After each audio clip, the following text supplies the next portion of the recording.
वंदे मातरम। 2 से 3 पॉइंट सीधे सीधे रखूंगा। पहला ये, तेरा बे सुन बे पुन्नू, तू क्या धमकी दे रहा महाकुंभ के बारे में, तेरे बारे में बात में आता हूं। तो पहले दूसरा पॉइंट इंपॉर्टेंट है। कल जो भी हुआ है हमारे महाकुंभ में, आग लगी, 280 लगभग कॉटेज जो कॉटेज हैं वो जल गए हैं वहाँ पर, और उसके बाद 3 लोग झुलसे, उसके बाद कुछ की हालत गंभीर, जिनको लेके जाया गया।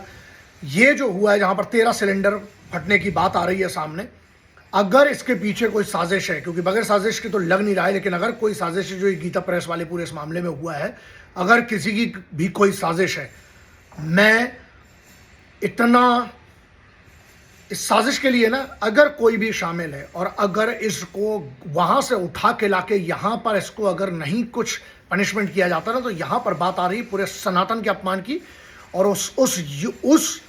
उन सनातनियों के और उन हिंदुस्तानियों के अपमान की बात आ रही है। हम सक्षम हैं सब कुछ करने से। इसके पीछे कौन इन्वॉल्व है, इस पे सीबीआई इंक्वायरी बनती है, नॉर्मल कामों पे नहीं, इस पे सीबीआई इंक्वायरी बनती है, पहला पॉइंट। दूसरा, तू क्या कह रहा है पुन्नू अपने एक वीडियो में, सुन बे पुन्नू तेरी काटेंगे। अगर तू इन्वॉल्व हुआ ना, मैं सच बता रहा हूं, जिंदा इसको ना वहीं पर, अब लोग बोलते हैं कि वायलेंस, अब ना अगर इसमें से कहीं से भी किसका कनेक्शन है, बाकी का नहीं पता, हम और हमारे साथ वाले लोग फिर सक्षम है। तू बहुत धमकी देता ना, इधर धमकी हमकी देने वाला काम नहीं, तेरे को बताएंगे फिर। अगर कोई भी ये पुन्नू जैसे लोग इन्वॉल्व हैं, तो क्या सोच रहा है अबे उत्तर प्रदेश वालों को मजाक मजाक में समझ के रखा है क्या बे? तुम जैसे होगा ना, तंबाकू गुटके में फूक के खा जाएंगे बे तुम्हें, तुम्हारे अंगों को ना तुम्हें पता भी नहीं चलेगा। तो सालों, बदनाम करना बंद करो। और तुम जैसे एक बार जो लोग ये बुराइयां कर रहे हैं, अपने आपस में लड़ गए ना कि अरे व्यवस्थाओं में कमी, अबे चिंधी चोरों, खुद के घर में तुम्हारी चम्मच नहीं है सालों। तुम्हारे खुद के घरों में ना तुम लोग जो है एक प्लेट में 6 लोग जूठे में खा रहे हो, रोटी में अचार और प्याज पोड़ के खाते हो साले। वहां पे तुमको 5 स्टार खाना चाहिए, वहां पर तुम बोलोगे नहीं कि व्यवस्थाएं अच्छी नहीं है। भाई शर्म आना चाहिए, कुछ तो सीखो। अगर बेटी का विवाह कोई व्यक्ति करवाता है तो तुम्हें ना, अगर कुछ नहीं कर सकते, सिर्फ इतना मत करो कि उसके बाप ने जो प्रयास किया है, जिन लोगों ने प्रयास किया, उसका अपमान तो मत करो। इससे इकोनॉमी जुड़ी हुई है, कितने लोगों को रोजगार मिल रहा है। इतना बड़ा दुनिया का, हिंदुस्तान का नहीं, पूरे दुनिया का सबसे बड़ा महोत्सव है, पूरे ब्रह्मांड का, पूरी दुनिया का। लेकिन कुछ लोग इसके भी अरे जो गलत हुआ है उसके लिए जो जिम्मेदार है उसकी बात करो ना, लेकिन पूरे तुम इस आयोजन के पर अपमान करने लगते हो। तुम ये कहना, तुम सनातनियों का पूरा अपमान करने लगते हो। शर्म की बात क्या है कि अपने ही लोग हैं ये, तो यहाँ ना दुश्मनों की जरूरत क्या है। हमारे तो खुद इतने दोगले हैं कि इनको इकट्ठा कर दो तो पूरा एक दोगलिस्तान बन जाए। इनको व्यवस्थाएं चाहिए कि नहीं, वो तो कुंभ में ऐसा गलत हुआ।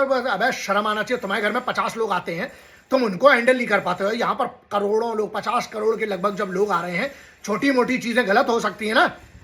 नहीं, आपको आगजनी में तुमने सीधे उठा के कह दिया कि प्रशासन का दोष है। एक बात बता बे, तू अपने लंडों को ले जाके तू कर रहा है कोई सेवा उधर पे? पुलिस पे सवाल उठाना गलत है, फायर एंड सेफ्टी पे सवाल उठाना गलत है।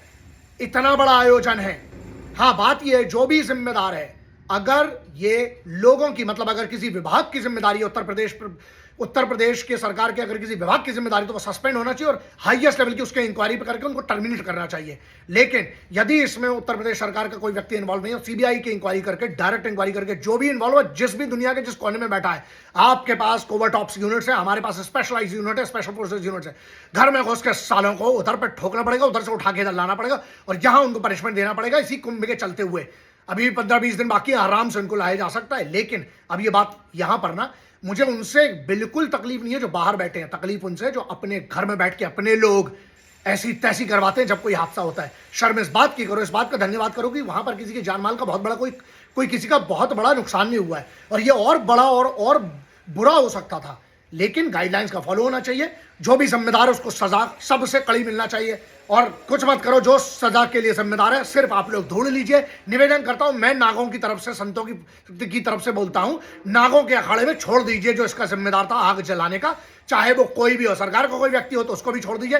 अगर कोई दुश्मन हो, शत्रु हो, उसको भी नागों के पास छोड़ दीजिए। नागा साधु खुद अघोरी इसका निर्णय कर लेंगे। ये मेरा निदान है, बाकी आपके पास कोई बेहतर हो तो आप देख लीजिए। लेकिन यहां पर एक साजिश समझ में आ रही है, और ये बहुत बड़े अपमान की बात है जो अपने लोग मिलकर बुराइयां करने लगते हैं। तुम्हारी औकात है नहीं, घर में टूटी चम्मच, फटी प्लेट, फटे कपड़े, फटी चप्पल में साले तुम लोग रख के, 10 दोने में टुकड़े टुकड़े में रख के, फटा गंदा सड़ा खाना खाने वालों, बाहर जाके तुम्हें कुंभ में, तुम्हें चाहिए कि वहां पर तुम्हारा स्वागत होके, तुम्हें 8 प्रकार के व्यंजन और भोजन चाहिए, तुम्हें पूरी व्यवस्थाएं चाहिए, भीड़ भी नहीं होना चाहिए। बेवकूफों, शर्म इस बात की है कि अपने ही ना जब ये छेद करते हैं, अपने थाली में छेद करने वालों की तकलीफ नहीं है, ये जो है ना, ये आत्माओं में छेद करते हैं, अपमान करके एक ऐसे धर्म का, एक ऐसे आयोजन का जो खुद पूरी दुनिया बोलती है 80 से ज्यादा लोग आए हैं, 80 से ज्यादा देश के लोग आए हैं भारत में।